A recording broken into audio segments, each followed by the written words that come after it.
Okay, so we begin. Thank you so much, everyone, for joining us today. My name is Amy Sam. I am the Health Education Project Specialist at the Maxwell Eleanor Blum Patient Family Learning Center at Mass General Hospital. Before we get started, just wanted to go over a few items with you all. Please note that today's program is being recorded for educational purposes. If you're interested in viewing the recording, you may visit the Blum Center website at massgeneral.org/Blum-Center. Please note that everyone is in listen-only mode. Everyone has been muted so that we can hear our guest speaker today. If you have any questions for our guest speaker, feel free to use the chat feature, which is located at the bottom of your screen. We'll have time for them in the end. Only Blum Center staff and the guest speaker will see your questions. Please do not share any personal medical information or questions in the chat box. If you have a personal medical question, please ask your doctor. Okay, so Alex, would you like to pull up your slide? So next, I would like to introduce you all to Alex Cauley. Alex is currently completing her dietetic internship at Mass General Hospital to become a registered dietitian. She completed her undergraduate degree in nutrition science at North Carolina State University. She then went on to earn her Master of Science in Nutrition Science from Meredith College, also North Carolina. Alex has a passion for nutrition counseling, especially within corporate wellness. After graduation, she hopes to work with large corporations to help their employees stay healthy as the world returns to the workplace. She joins us today to give a presentation on nutrition. So please join us on welcoming Alex. Hi, everyone. Thank you so much for having me today, and thank you, Amy. I'm really excited to speak with you all about nutrition. I think that, especially in today's day and age, there's a lot of misinformation that's spread about nutrition on social media and in the media in general. And so what my goal today is to do is to kind of debunk all of that information that kind of gets thrown at us and find a manageable way for you to incorporate it into your everyday life. So when we think about nutrition, I think that for a long time there has been kind of a synonymous understanding that nutrition was somehow related to calories directly or weight loss. And so a lot of people, when they think of nutrition, that's what their brain goes to right off the bat. But nutrition is so much more than calories or weight loss or even just healthy eating. It incorporates so many other body systems, and all of those things have to work together in order for us to live our healthiest version of our lives. So nutrition is not only healthy eating and choosing healthy foods, but it also is affected by our sleep habits, our physical activity, and then also our stress levels. So all of these things work together and impact our hormones, and therefore can impact also our nutrition status in the long term. And so it's really important when we think about nutrition to also think about all of these other pieces of our lives that can impact our overall health and the quality of our nutrition that we're getting.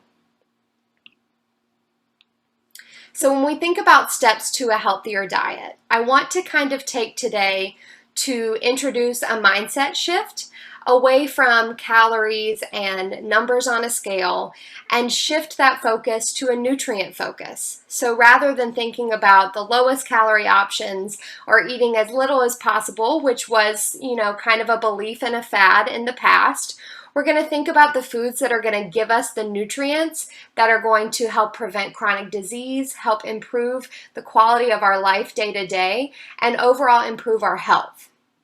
So what does that mean? When we think about shifting to a nutrient focus, what are we even looking for? The main things we want to think of doing are we're adding in really nutrient dense foods. So that's going to be whole foods in general, less processed, high protein foods, whole grains with lots of fiber, fruits and vegetables, all of the things that we are told to eat as part of a healthy diet. And then we also want to kind of minimize the amount of a few different types of things that we're getting in our diet as well. And that includes added sugars, so anything that they're adding into food, either to preserve it or to make it sweeter, saturated fat, which is animal fat, and then sugar sweetened beverages. So we'll go into all of these separately, but this is our step 1 today. We're going to go through all of the steps, but our first step is going to be shifting away from that calorie focus and shifting more towards nutrients and getting all of these really good things in our diet. So what happens when we start to choose these more nutrient-dense foods? So the whole point of shifting our mindset from calories to nutrient density, right, is to get more vitamins and minerals, more protein, more fiber, all of the positive nutrients that are going to improve our health. And what happens is typically when you're shifting and choosing more nutrient-dense foods, you're going to have a good likelihood that you're going to fall within the recommended range of calories anyway. So you might not be counting calories specifically, but more than likely you're going to meet your needs and you're going to fall somewhere within a calorie range that works for you and your body and your lifestyle. And then once we fall within the recommended calorie ranges and we're getting those nutrients in, you're also going to be at a lower risk for chronic diseases. There are so many chronic diseases that are impacted by nutrition or can be developed directly as a result of nutrition status. And so it's really important that we think of nutrition from a preventative standpoint for these chronic diseases, including heart disease, type 2 diabetes, high cholesterol, but not limited to those. So in the United States, 60% of all adults have one or more diet-related chronic diseases. But the good news is most diet-related chronic diseases are preventable. And so even if you've already been diagnosed with one or more of these that we've talked about, changing your diet to be more nutrient dense is still going to help prevent it from getting worse, worsening of symptoms, and then also preventing the development of other diseases. Once you are diagnosed with one, your risk for developing or being diagnosed with another goes up, and therefore it's really important for us to kind of take charge and shift to this more nutrient-dense lifestyle. Obviously, there are some chronic diseases that are diet-related that genetics play a part in. And so for some people, for example, they may have higher cholesterol just at baseline. And so obviously, those types of things aren't reversible, but our goal is just to make our diet as healthy as possible so that we can prevent them from getting worse or developing others. So nutrient dense, I've said this word a lot of times and I will probably say it a lot more throughout this presentation, but I just want to go through what it means and give some examples so that you can get a good idea of what this would look like in day-to-day life when you're choosing foods. So like I mentioned before, nutrient-dense foods are going to be high in protein. They're going to have healthy carbs, which is going to be usually whole grains or high in fiber. You're going to get healthy fats. So that's going to be our unsaturated fats that don't come from animals. High in vitamins and minerals and fiber, as I mentioned before. And all of these are going to promote good health. So they all have research behind them that shows that they promote good health.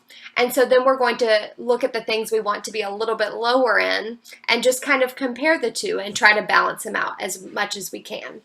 So we want to be higher in the things on the left and then lower in saturated fat, added sugars, and sodium.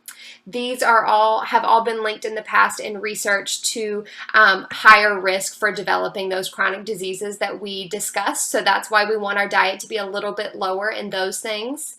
And, you can look at the high-end and low-end categories, and that might not mean a lot in terms of when you're trying to choose your food. So I want to go through some examples so that we can try to incorporate it into your everyday diet. So examples are going to be vegetables and fruit, obviously, are going to be great. They're high in vitamins and minerals as well as in fiber and healthy carbs. Whole grains, same thing there. Whole grains are very important because they are going to be higher in protein and fiber than non-whole grains or refined grains. Then for protein sources, we have meats as well as seafood, and then some plant-based proteins including beans, nuts, seeds, and then also fat-free or low-fat dairy are also great options.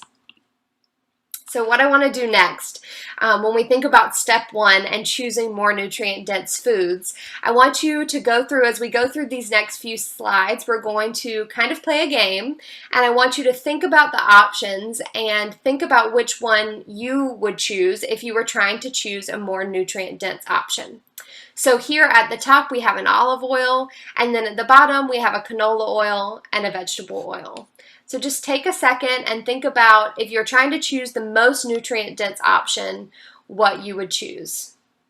And I'll just give you a few seconds to think about it. And then I'm going to explain kind of how I would think about this if I was choosing something in the grocery store. So, starting with the olive oil at the top, that is going to be our most nutrient-dense option. It is an unsaturated fat, meaning it comes from plants.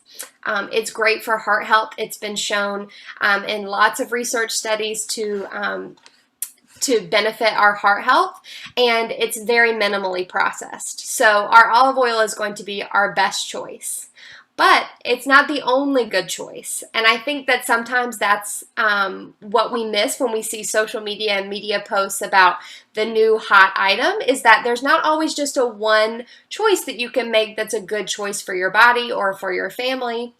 And so canola oil is actually another unsaturated fat that's great for heart health. It's a little bit more processed, but it is also less expensive. So it's weighing these benefits and kind of finding what works best for you. Both canola oil and olive oil, because they are unsaturated fats, are going to they're not going to promote inflammation in the body, which is great for heart health and lowering the risk for heart disease. But vegetable oil, on the other hand, while it does come from plants, it has been shown in research to promote inflammation. So it's going to kind of do the opposite of what we're hoping for. So when we're thinking about these options, the top two options are going to be those canola and olive oils, and then the vegetable oil would be the less nutrient-dense option. Notice when I say less nutrient dense, I do not like to label foods as good or bad. I think that all foods kind of have a balance that we have to think about in terms of our own choices for nutrition and what we enjoy. And so today we will be looking at foods as more or less nutrient dense, but that does not assign any value to that food other than nutrient wise. So moving on to the next option. Bread can be really confusing. When you're at the grocery store and there's a full aisle full of different breads of different colors, different seeds, those types of things, it can be really confusing to know which bread is the best choice and maybe the most nutrient dense. So I want you to just take a look at these just from the label that we can see, and just think about which one you would choose if you were trying to choose the most nutrient dense.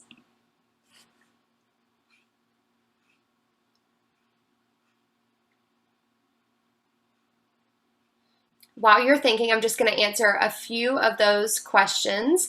Avocado oil is also nutrient dense. It's an unsaturated fat, and it's great for cooking at high heat. So avocado oil is another great choice. Those were just a few examples, but yes, definitely. And olive oil is monounsaturated, yes. So moving on to the breads. So I'm going to walk you through the steps that I take when I am choosing a bread at the store. So for the first one on the left, you see farmhouse, crafted baked goods, multigrain, fresh from the oven taste. A lot of these words are marketing words, obviously, to kind of pull us in and make the bread sound really great, and it might be fabulous. But what we want to think about is nutrient density, right? So I'm also seeing that it's brown in color. I see some seeds on the top, maybe some oats, and that's, I think, it for that one.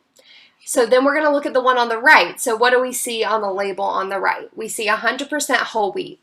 We see that it's also brown in color. There's a note that says 13 grams of whole grain. And then there's some nutrient facts that you can't quite make out on the picture. So the next thing that I would do is I would flip both breads over to see the ingredient label. And I'm looking at the first ingredient. The first ingredient on any kind of bread or grain product is the most important when you're looking for nutrient density. So what we're looking for here is either the first ingredient say whole wheat or whole grain.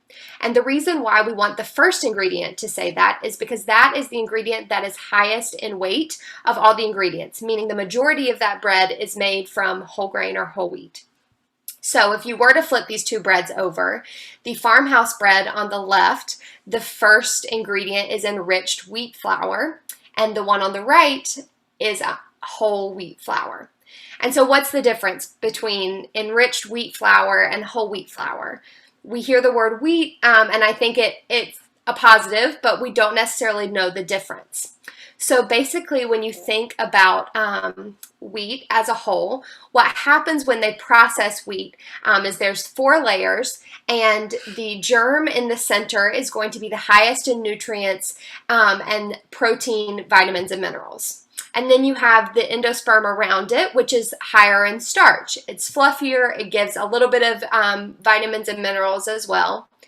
And then there's the outer layer. And what happens is when they make enriched flours, whether it be white flour or enriched wheat flour, is they strip down that wheat and make it only to be the endosperm, so the starchy part. So that's what makes bread fluffy, and that's why white breads and regular wheat, not whole wheat breads, are typically lower in fiber, lower in protein. And so what they do to make sure that you're still getting some of the vitamins and minerals is they add those back in, and that's the enriched part. So any white bread or wheat bread that's not whole grain is usually going to be enriched with some kind of vitamins and minerals, which is great.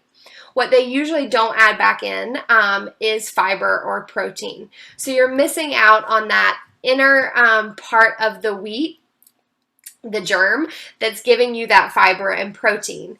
And so a lot of times what wheat bread is majority. So that first ingredient is going to be enriched white flour or enriched wheat flour, and then they'll also put some whole grain flour in there, so for color or for a little bit of fiber or protein. So it's still, for example, this farmhouse bread still does have some whole grain flour in it, but it's not the majority component. So the better choice, if you're looking for the most nutrient dense, would be that option on the right.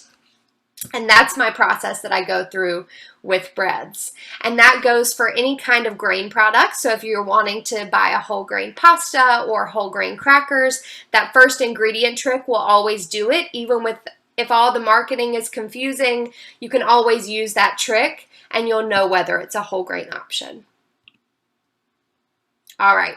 So these get tricky from here on out, and there's no direct right or wrong answer for these. So I just want you to think about, when it comes to proteins, if you were going to choose either chicken or beef or beans, which one do you feel would be the most nutrient dense option? Just think about it for just a second. Again, there's no clear right or wrong answer for the next few.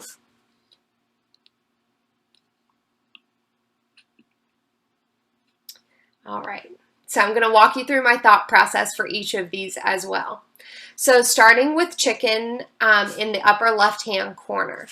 Chicken is a lean protein, so chicken and turkey, poultry meats in general, are lean sources of protein, and that just means that they have lower saturated fat content. So they're higher in protein and lower in fat per ounce than red meat is.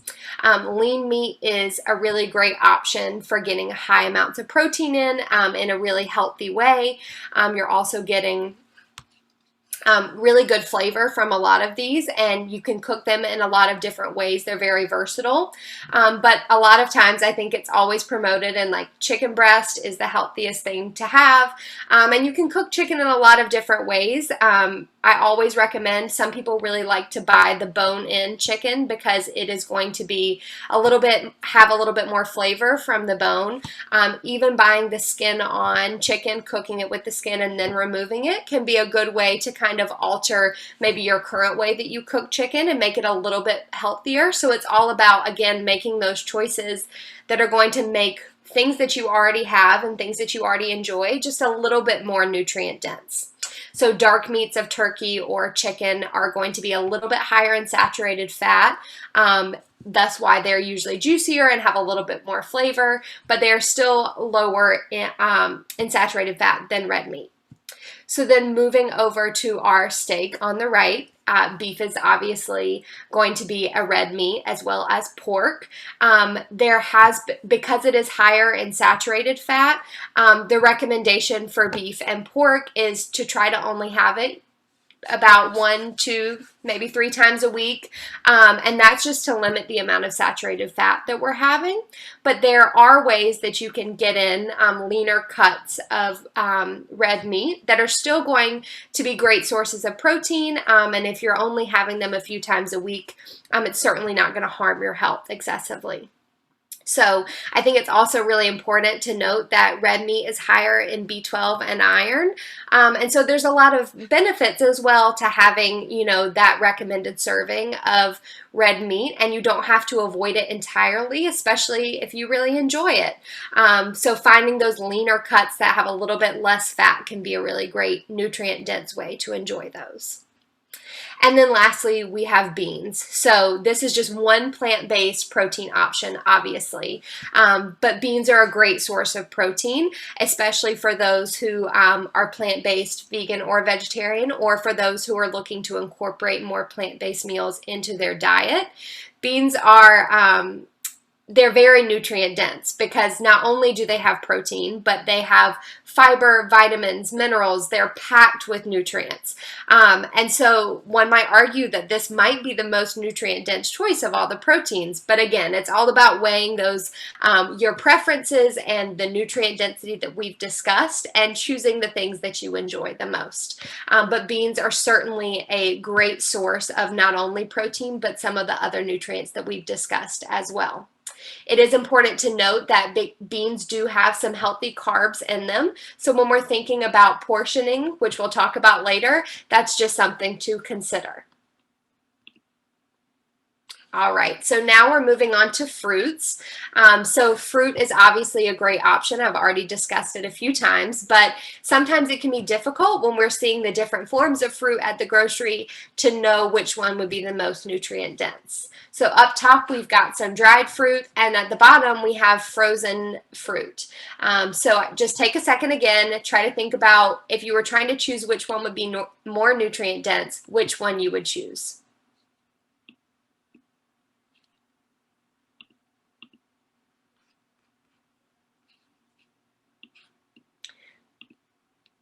This is one that doesn't have a straight answer as well. And so when we think about fruit, I think a lot of times we assume that fresh fruit is the only and best option when it comes to trying to choose a healthy option. And that's just not true. There are so many different forms of fruit that we can choose that are still nutrient dense. And again, it's all about kind of thinking critically when we're in the grocery store about which one is the most nutrient dense or fits the best with what you're trying to make or have that week. So when we think about dried fruit, there's a few things to consider. A lot of dried fruit is just fruit that has been dried down with nothing added, and those can be a really great choice. There are some dried fruits, however, that do have sugars added in to make them taste even better. So, for example, in this picture, you'll see that a lot of them look kind of sugared, but not all dried fruit is the same.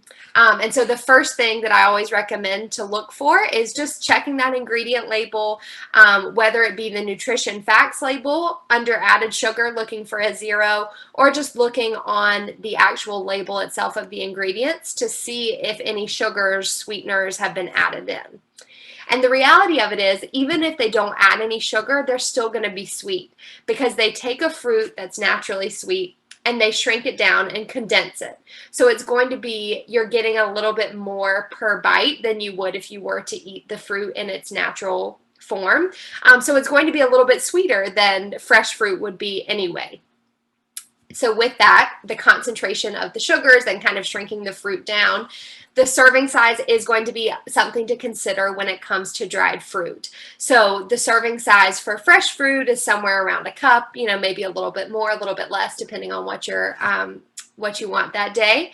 But the serving size for dried fruit is a little bit less because we are getting a more concentrated source of that sugar, even though it's natural sugar. And so we usually recommend around a quarter cup would be a serving of fruit equal to a fresh serving of fruit. And those are the main things that I consider when it comes to dried fruit. So looking for no added sugar, and then just keeping in mind that it's a more concentrated source, and so the serving size is a little bit smaller. So then we think about frozen fruit. There's tons of fruit options at the grocery store in the frozen section nowadays, including smoothie blends and really easy on-the-go options that make it easy to get in servings of fruit every day. But again, one thing that we need to check for is that if we're looking to just have fruit, we want to make sure that they're not adding any sugars in or anything like that. So again, looking at that ingredient label, looking at the nutrition facts label to see if they've added any sugars, that's going to be really important. Usually if you're just buying a bag of mixed berries, peaches, mango, those are perfectly fine. They usually don't add anything to those at all. They're just frozen at peak ripeness. And so you're getting all of the nutrients that you would get from fresh fruit. It's just more convenient and it's a lot less expensive. So frozen fruit can be a really great option if keeping fresh produce in the fridge isn't always realistic for you. And then you'll always have some kind of on hand. So really looking out for those pre-diced up smoothie mixes or acai packets or anything like that that may have added ingredients, just to ensure that if you're wanting to have less added sugar, that you're able to find that on the label and choose the ones that are going to be lower. So then we've covered dried fruit and frozen fruit. So what about canned fruit? I know I grew up on a lot of canned fruit. I loved canned peaches and pears. I still do. And so I think that this is also a really great topic to go over because they are really affordable. And again, they're shelf stable. And so I think it's important to know what to choose and what to look for. So I'll give you a second just to think about the few things that are on the screen, and then I'll go through it again.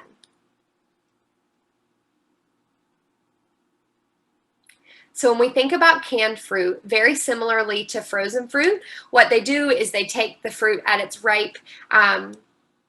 ripest, and then they can it. So it's usually flash heated to put it under pressure and then canned. So again, you're getting all those nutrients in a shelf stable option that's really affordable. And so it's just knowing what to look for. And as you can tell, the theme with fruit when we're choosing fruit at the grocery store is looking for the added sugars. So on the left, you see mandarin oranges in light syrup. Most fruits that you find at the grocery store in syrup, a lot of them are now in light syrup versus heavy syrup. But either light or heavy indicates that there is some kind of added sugar. They've made a sugar water syrup for the fruit to sit in to make it sweeter. And so we want to avoid those that have those added sugars in them. Some other options that you might see are in you'll see peaches in 100% fruit juice, a little bit of a better option there because again, it is natural sugar, but it is not natural sugar that would have already been in that fruit. They are still adding it in. So while that is a little bit of a better option than syrup, it's not our best option. So when we think about our most nutrient dense option, we think about no sugars added. The fruit is in the form that it would be if we just chopped a fresh fruit down, same as what we look for with frozen fruit. So for these peaches on the right, you'll see that they have no sugar added and they are canned in water and they don't have any added sugars in them. These, not all of them, but these are artificially sweetened. So that is something that is a personal preference. If you prefer not to have any artificial sweeteners or if you dislike them, you can absolutely find canned fruits that are canned in just water with no artificial sweeteners added. So that's just my thought process with canned fruit, very similar to dried and frozen. We just want to look for the lowest in added sugar. And then also if fiber is important to you, you can look at the fiber content of different fruits, whether it be dried, frozen, or canned, and choose the ones that are a little bit higher if you're looking to increase your fiber intake. I guess I could have waited a second until I got to my next slide, but exactly what I was saying, we're looking for no added sugar and fiber content.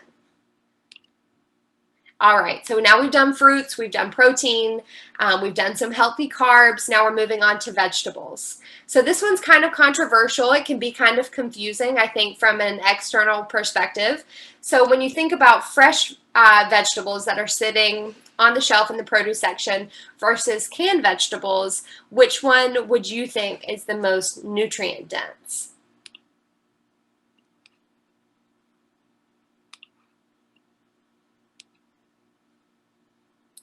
This one is, again, kind of a trick question. So I'll go through each of them and then we can kind of talk about them comparatively. Fresh vegetables are obviously great for us. Fresh produce is not only delicious and crisp and usually full of flavor, but it's also high in nutrients, so vitamins, minerals, fiber. Healthy carbs come from vegetables too, and fruit. And so fresh produce is always a great option. But canned vegetables can also be just as great of an option as those fresh vegetables. And I think that canned foods in general get a bad rap. They are a little bit more processed, obviously, but the way that these are processed is very similar to fruit in that usually they are taken at peak ripeness and they are flash heated and put in the can, and so they're not losing many of their nutrients. Obviously, with the heating process, that's kind of where some of the controversy comes from. There's a little bit of loss of nutrients with that flash heating, but it's not a significant amount. And so what we really look for in canned vegetables is the sodium. A lot of, I think, the switch away from canned vegetables was the high sodium content for flavor and as a preservative. But thankfully, there are a lot of really great canned vegetable options that don't have added sodium at all. You can find low salt versions, no salt versions. And so that's what the most important thing to look for when it comes to canned vegetables. Some of them are going to be a little bit lower in fiber than others. And so again, that's something that you can look at if you are looking to increase your fiber intake. And I always like to remind people that fresh vegetables, in order to get to our grocery stores from the farm, they usually spend days on a truck, and then also they sit in the grocery store under the light in the air for X amount of days. And so there's a small amount of nutrient loss for those as well. And so if, again, fresh produce isn't realistic for you, whether it's because of your work schedule or monetary reasons, canned vegetables can be a really great nutrient dense option that's going to last longer in your pantry. It's going to be more affordable, and you're still going to be making a really healthy choice. All right, this is our last little question of the game. So when we think about Greek yogurts, you'll see the one at the top is flavored. So it's a blueberry flavored yogurt. And then at the bottom, we just have a plain yogurt with some berries added in that you made yourself. So just take a second and think about which one you think would be the most nutrient dense, and then we'll walk through it.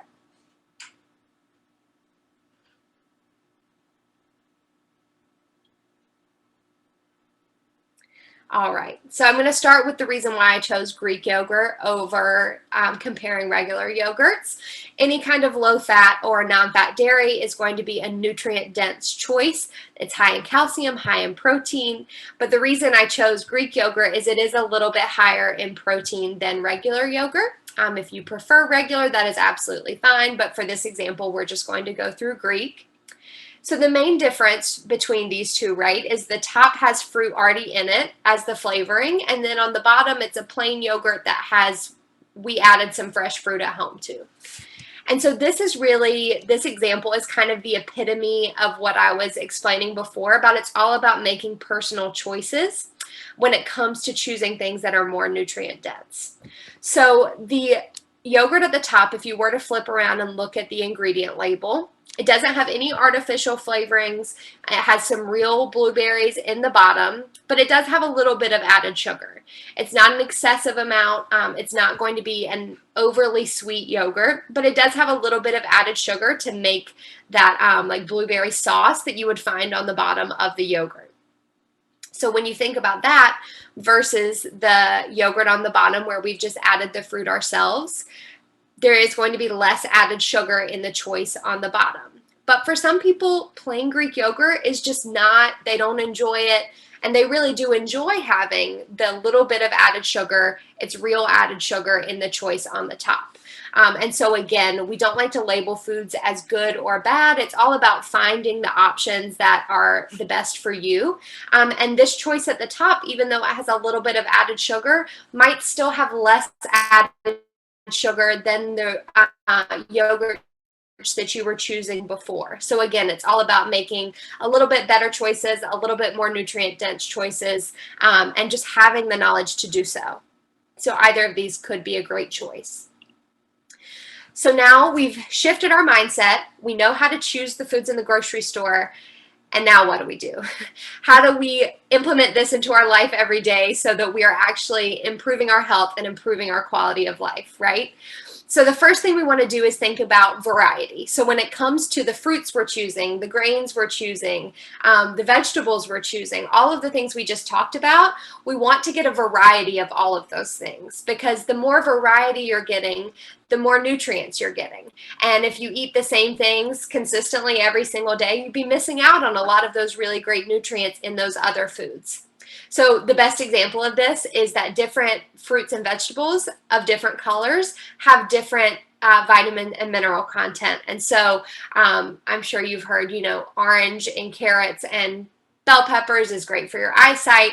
And there are a lot of different compounds in fruits and vegetables of different colors. And so we want to kind of eat the rainbow. And that goes for other food groups as well, getting a variety of those whole grains and a variety of protein sources as well. And then once we've made the choices, we got a variety of things at home. Now, how can we make it so that we actually enjoy what we're eating? So we want to choose nutrient-dense options that you actually like, things that your family will enjoy, that you enjoy cooking, because a sustainable diet is one that we truly enjoy, right? So that's really important. We also want to customize it to fit your cultural or religious practices. So obviously following any kind of practices that you already do and making all of the information that we discussed here today work for you and your lifestyle.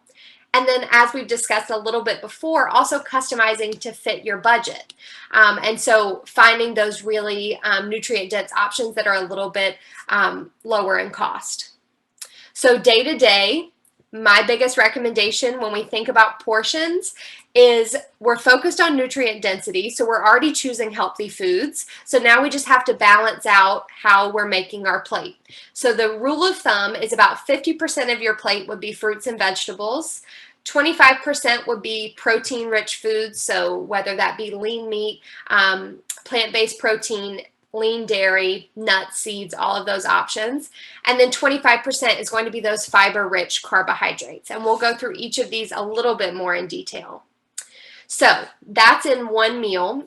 These recommendations are servings per day. So some people like to think about it from a numbers standpoint. Others just want to think about how they can build each plate for each meal. So whichever works for you is definitely okay. So for vegetables and fruits, we want to get about 2.5 of each servings per day, which is going to be about 2 or 2.5 cups. Again, we're looking for more colors. We're looking for a variety of types of vegetables. So our dark leafy greens, starchy vegetables, and just aiming for the most variety that we can. Proteins, again, aiming for a variety of different types of protein is going to give us more nutrients and also help to make eating healthy a lot more fun and exciting. So these are a lot of different options that you'll see here. You'll see some nut butter, seeds, lentils. Those are all really great options that are going to be nutrient dense. So the goal for protein is around 7 ounces per day, which is going to be about 2 palmfuls. Again, it's a complete estimation. If you're going for that 25% of your plate at every meal, you'll be good to go on protein. So we're just aiming for a variety of sources of those. Then we have our fiber-rich carbohydrates, and I wanted to go through these because we talked about grains a little bit, but we didn't really talk about starchy vegetables, which also count as a carbohydrate. So that's going to include things like corn, peas, sweet potatoes, regular potatoes, and those all are included in that 25% of our plate. So these are still going to be high in fiber. They're just a little bit more starchy than other vegetables like broccoli or kale or anything like that. And so we include them in the carbohydrate part of our plate. There are also some protein sources that would be kind of combined with this section. So as I mentioned before, beans, lentils, other plant-based sources of protein sometimes do have a little bit higher carbohydrate content than, for example, fish or lean meat. And so that's something to consider when you think about your portion sizes. If you're using a plant-based protein as both your fiber-rich carbohydrate and your protein source, you may want to increase your portion size a little bit to ensure that you're getting enough of the of protein and carbs in your meal. So what does that look like? The 25% of your plate for carbs is kind of hard depending on your plate size. And so for grains and starchy vegetables like corn or sweet potato, it's around a half a cup to 3/4 of a cup, depending on your preference as well as your lifestyle. And then for breads, that's going to be around 1 to 2 slices. Again, depends on the size of the slice, and just finding what makes you full and satisfied and helps you get energized for your day is going to be the most helpful when it comes to finding your sweet spot with these portions. So lastly, I'm just going to go through added sugars. So this is kind of tricky because sometimes it's on the label as sugar. You might see it if, for example, we're looking at our frozen fruit, our dried fruit, or our canned fruit. Maybe you're looking at crackers or something in those middle aisles of the grocery store, and you want to make sure it's lower in added sugars. So what do you look for? These are some of the words that you might see on the ingredient label that can trick you up. So food labels are required within the next year to have added sugars right under carbohydrates on the actual nutrient label. So within a year, that will be on the labels. But for now, not all companies have gone ahead and switched over. And so it's important to kind of know what to look for. So if you look on the nutrient label and you don't see added sugars at all, this is what you can look for in the ingredient list. Some of the tricky ones are things like honey or maple syrup because they are a natural source of sugar. They are still being added in, however. So in that food's case, they would still be an added sugar. So some of the sneaky things that sugar can hide in that I always like to tell people to be aware of, these smoothie drinks right here have more than a full day's recommendation of added sugar in one smoothie. And they look really healthy, they taste delicious, but they do have a high amount of added sugar, so that's something to think about. Condiments are notorious for kind of sneaking in sugars for preservative or flavor. There are great options like low sugar ketchups, mustard has no added sugar, salsa, all of hot sauce, those are all really great low sugar condiment options if you're a dip person like me. Sugar sweetened beverages like soda obviously have a decent amount of added sugar. Granola bars, pasta sauce, all of these are examples of foods that kind of have sneaky added sugars that you might not expect. So it's worthwhile to look at the label for those to choose a more nutrient dense option. So when we think about our end goal, so we've done step 1 and 2, which was first to choose those nutrient dense options. Then we're going to customize it for our lifestyle and our preferences. Step 3 was we were going to increase the variety. Step 4, we talked about portions. And now we get to our end goal. So what do we hope to get out of a more nutrient dense diet? So we're going to focus on those protein, fiber, and whole foods instead of calories. Because in the end, if we're doing that, we're more than likely going to fall within our calorie range anyway. When in doubt, think about that balanced plate. That's the easiest way to go about if you're choosing nutrient-dense foods and then you follow that balanced plate, you're going to be eating a really healthy, nutrient-dense diet. So again, that's a half a plate of fruits and vegetables, a quarter plate of protein, and a quarter plate of fiber-rich vegetables. And then this is probably the most important statement I will make throughout the entire presentation. give yourself grace. Nutrition is not easy. It is sometimes very confusing, and there's a lot of misinformation out there. And not every day will be perfect. So I always like to recommend to aim for an 80-20 lifestyle. So 80% of the time, we're making those really great nutrient-dense choices. We're following the balanced plate. And 20% of the time, we're allowing ourselves to maybe indulge a little bit and enjoy the foods that we really enjoy that may be a little bit higher in added sugar or saturated fat, whatever it may be. And we're going to give ourselves grace for it because that's real life. And so I always like to remind people that food is fuel. That is a very common statement, but it is also joy, it is family time, and it is social gatherings. And so find the balance that works best for you and your lifestyle. And always remember that these things are just as important sometimes as getting that nutrient-dense food in. And that is all that I have for you. Thank you so much for having me. And I'd love to take any questions.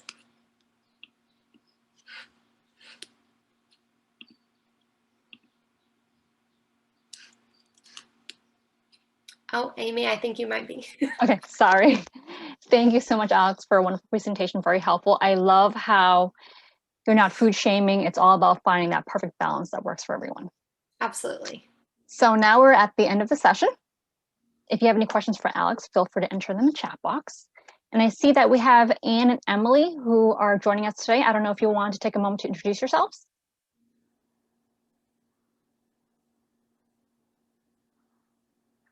Hi, everybody. I'm Emily. I'm a registered dietitian here at MGH, and I've been working a lot with Alex. Alex, great talk. And so I'm happy to support. I will defer any questions to you, but I'm happy to answer any questions as well.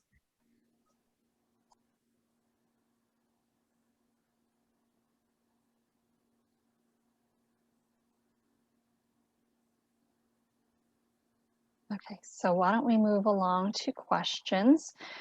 We have a question about artificial sweeteners. Can you share a little bit about artificial sweeteners and what would be the safest options? Sure. So with artificial sweeteners, again, I think it comes down to personal choices with whether you are comfortable with including those in your diet. There are some natural artificial sweeteners which have a little bit less risk associated with them, including stevia. And then there are also some artificial sweeteners like sucralose that are man-made. So that would be like Splenda products. There's been some research into these, but the reality of the research is that we don't have enough long-term data to really understand the impact that they could have in the future. And so that is something that if you do plan on ingesting any of those items, you would just want to think about that from a personal standpoint, whether or not you're comfortable with that. If you're not comfortable with kind of the unknown that comes with those artificial, man-made sweeteners, going for the natural options like stevia is another way to add sweetness to food without sugar that's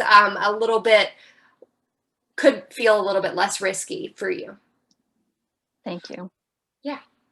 Is there a general rule about number of grams of added sugar as portion of carbs on labels?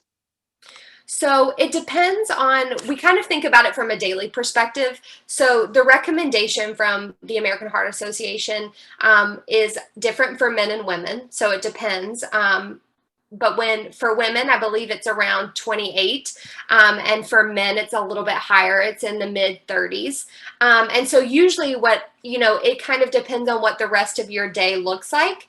But, if you're having one food every few hours and you're keeping it in a lower range, you're going to more than likely stay within your daily range. So not specifically a number to look for on every single food, but somewhere, if it's going to be somewhere between 5 and 10, that's a good reference number, because if you have a few different foods throughout your day, you're still going to stay within that daily recommendation. So that's usually how I tell people to do it, but you can balance it however works best for you. And why would recommendations be different for a female versus a male? Different needs in general, and our metabolism is a little bit different. So same as, like, for example, alcohol, the recommendation is different for men and women. So the way that our bodies process in terms of speed that we process is a little bit different. And so that's one of the main reasons why it might be a little bit different for men versus women. Got it. And of all the added sugars you showed, are there any that are better than others? My favorite bars have been brown rice syrup. That's a really good question. And I actually get this a lot, mostly, and it kind of goes along with like the honey or maple syrup. I think that there has been a lot of advertisement in the, I guess, pretty recent past about having natural or unrefined sweeteners is better than the more refined sweeteners. The reality of it is, once they're in our body, they're processed all the same. So whether your favorite bars are maple syrup or honey or brown rice syrup is okay. It's just they're still all added sugar. And so there's certainly nothing wrong with having bars that have a little bit of brown rice syrup in them. I would just look at the amount, right? So that's the most important thing to look at. But also just understanding that, you know, adding honey or a packet of sugar to your tea, once it's in your body, it's the same. And I think that that's something that's being propagated right now a lot on social media. So I always like to remind people, you can choose whichever one you like the best because your body's going to process it the same. And is sugar or carbs more important if you get low blood sugar and not diabetic? So if you're not diabetic and you get low blood sugar, that's certainly something you would want to discuss with your doctor. Everyone has different needs, and especially without understanding, you know, your personal history or why your blood sugar is low, I wouldn't want to recommend anything specifically. But I would say just in general for anybody, you know, a balance of carbs throughout your day in recommended portion sizes kind of keeps your blood sugar relatively stable. But again, I wouldn't want to give personal recommendations without fully understanding your medical history. Mm-hmm. Do you have any advice on the number of plates, frequency of meals? I've heard it's better to eat 3 main meals with 2 snacks in between. Yeah, so this is, again, kind of personal preference. I think for some people, 3 bigger meals works better with their schedule, with their hunger cues. And for others, they kind of crash in between if they have 3 big meals with nothing in between. And so I think it's just thinking about your lifestyle, thinking about your work schedule, your day-to-day, what it's going to look like, and trying to kind of balance it throughout your day. So typically, if we're having smaller, more frequent meals, like I mentioned, that's going to kind of keep your blood sugar relatively stable, but you're also going to have more energy and feel kind of sustained throughout your day. But that doesn't work for everybody. Some people don't feel satisfied by having a small meal every few hours. They'd rather have a larger one. And so I think the biggest piece of advice I have with that is, unless you've seen a dietitian that's given you specific advice for a specific condition, listening to your body and your hunger and fullness cues. And so eating when you feel hungry, kind of listening to your body so that you're able to stop when you feel satisfied. And then the next time you feel hungry, have a snack or another meal. That's my biggest piece of advice. Thank you. Yeah. Why is vegetable oil not the best option, even though it is plant-based?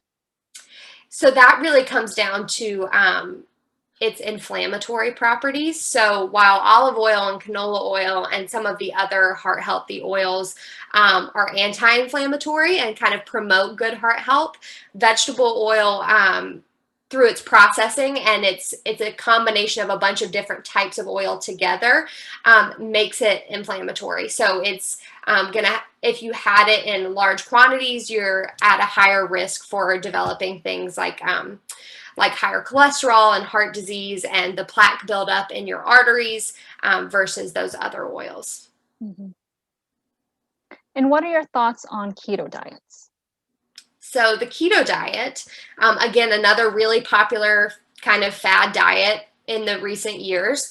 My personal thoughts are based on the research, and the keto diet was created as a treatment for epileptic children. It has been evidence-based research has proven that it is effective in that population, but it was not created as a weight loss diet. And so typically what happens with the keto diet is you're eating high fat, moderate protein, really, really low carb, which it is advertised as putting your body in fat burn mode.